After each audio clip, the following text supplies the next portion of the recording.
Shalom, shalom, bien-aimés. Bienvenue encore dans notre temps de prière dénommé 10 minutes intenses de prière. Je suis vraiment dans la joie encore de vous retrouver afin de partager ce moment merveilleux avec vous. Alléluia. Je veux que tu te disposes, ton âme, que tu disposes ton esprit, que tu t'élargisses afin de recevoir ce que Dieu veut nous donner en ce jour, bien-aimé. Le thème que je veux partager avec toi, c'est Jésus, le réparateur de destinées pourries. Jésus, le réparateur de destinées pourries. C'est ce que je veux partager avec toi. C'est pourquoi je veux que tu t'élargisses, que tu ouvres ton esprit. Parce que je veux parler à ton esprit, je veux parler à ton intelligence. Parce que ce que nous allons dire est au-delà de l'intelligence humaine. C'est le domaine de l'esprit. Alors je veux parler à l'esprit de quelqu'un. Je veux m'adresser à l'esprit de quelqu'un.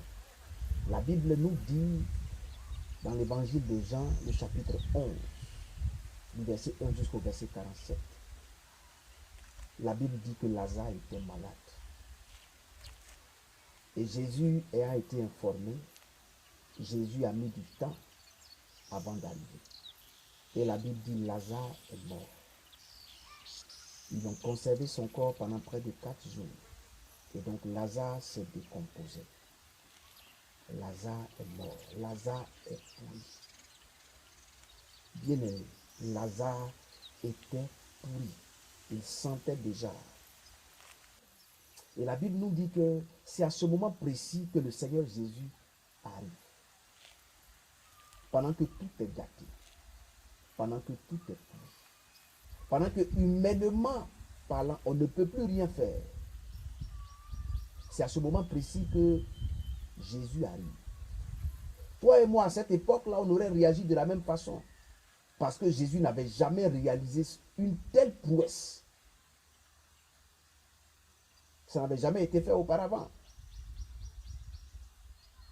Certaines résurrections, on pourrait dire que peut-être que la personne dormait. Mais cette résurrection, bien-aimée, on n'avait jamais vu ça. Être pourri et revenir à la vie, on n'avait jamais vu une telle situation. C'est à ce moment précis que Jésus s'en mêle. Parce que Jésus-Christ de Nazareth n'est pas un homme ordinaire. Je veux que tu ouvres ton esprit. Je veux que tu ouvres ton esprit, bien-aimé. Toi avec qui je suis en train de parler ce matin, je veux que tu ouvres ton esprit. Et que tu comprennes que peu importe la situation, peu importe le mal, peu importe le dégât qui a été fait, alléluia, peu importe le dégât qui a été fait, peu importe la profondeur de ce dégât, Jésus est capable. Il est arrivé, tout était gâté. Lazare était pourri. Et il arrive à cette situation catastrophique. Et il demande à ce qu'on le conduise devant cette situation. La plupart d'entre nous, vous savez, quelquefois nous considérons Jésus comme un simple prophète. Et donc nous avons des limites quant à sa puissance. Nous disons qu'il y a certaines choses qu'il ne peut pas réaliser, qu'il ne peut pas faire. Et c'était pareil à cette époque. Ses sœurs disent, si tu étais là, il n'allait pas mourir jusqu'à mourir. Mais la Bible dit, lorsqu'il est arrivé, il a demandé la part des hommes. Il a demandé la part des hommes. Il dit, enlevez la pierre. C'est ce que je vous demande. Le reste, je m'en charge. Enlevez simplement la pierre. Bien aimé, c'est la preuve que, même s'ils n'ont jamais vu Jésus faire cela, mais ils ne savent pas de quoi il est réellement capable. Alléluia, oui. Raison pour laquelle ils ont ouvert.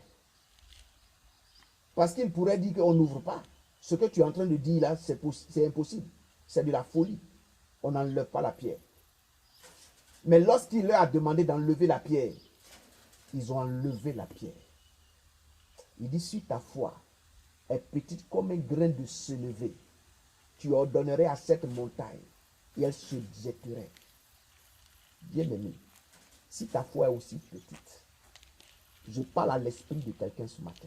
Parce que l'esprit s'adresse à l'esprit.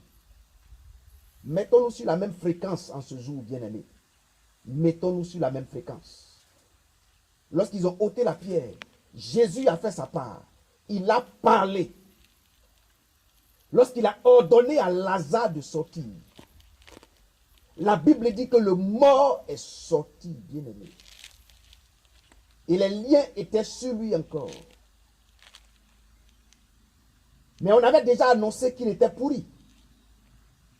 Et malgré cette pourriture, la parole de l'Éternel a commencé à faire son effet. La parole de l'Éternel a commencé à travailler, bien-aimé. Et ce qui était impossible est devenu possible. Le processus inverse s'est mis en marche automatiquement.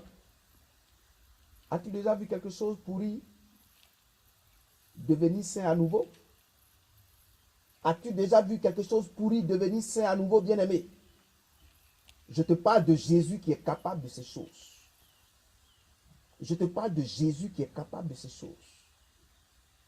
As-tu déjà vu cela? C'est possible pour toi qui m'entends. La maladie peut devenir la santé. Le processus inverse va se produire ce matin par la parole de Jésus-Christ de Nazareth. La pauvreté va redevenir la richesse, bien-aimée. Le manque va devenir l'abondance en ce jour. Parce que c'est la parole de Jésus-Christ de Nazareth qui crée le changement. C'est la parole de l'Éternel qui crée le processus inverse. Quelque chose qui en temps normal n'est pas possible. Quelque chose de pourri ne peut pas devenir sain. Quand c'est pourri, on jette. Mais il est capable de faire en sorte que ce qui est pourri devienne sain à nouveau. C'est pourquoi il a dit dans le livre d'Ésaïe, vous rebâtirez sur des ruines anciennes. Vous rebâtirez sur des ruines anciennes. Dans le même endroit, bien-aimé. Ce n'est pas un autre Lazare qui est sorti du tombeau. C'est le même Lazare qui avait été mis dans le tombeau qui est ressorti.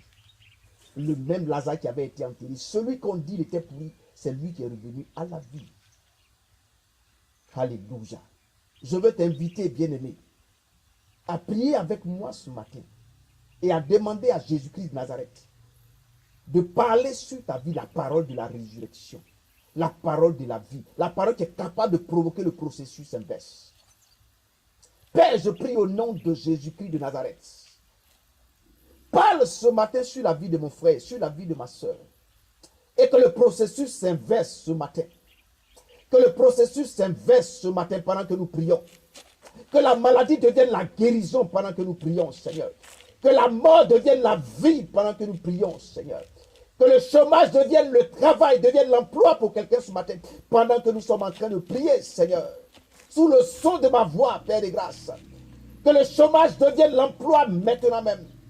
Que la maladie devienne la guérison maintenant même, Seigneur. Que la pauvreté devienne la richesse maintenant même. Que toutes les personnes sont sous le son de ma voix. Que le processus s'inverse maintenant. Au nom de Jésus-Christ de Nazareth. Que le processus s'inverse maintenant. Au nom de Jésus-Christ de Nazareth. Que le processus s'inverse maintenant. Au nom de Jésus-Christ de Nazareth. Je veux te rendre toute la gloire, mon Dieu. Et je veux te dire merci, Père de grâce. Merci parce que le processus s'inverse maintenant dans la vie de ce peuple qui m'entend. Merci parce que le processus s'inverse. Je scelle le processus inverse par le précieux sang de l'agneau. Au nom puissant de Jésus-Christ de Nazareth. Je te dis merci, éternel, mon Dieu. Merci pour les témoignages qui viennent. Au nom puissant de Jésus-Christ de Nazareth. Soyez bénis. Nous attendons vos témoignages au nom de Jésus-Christ.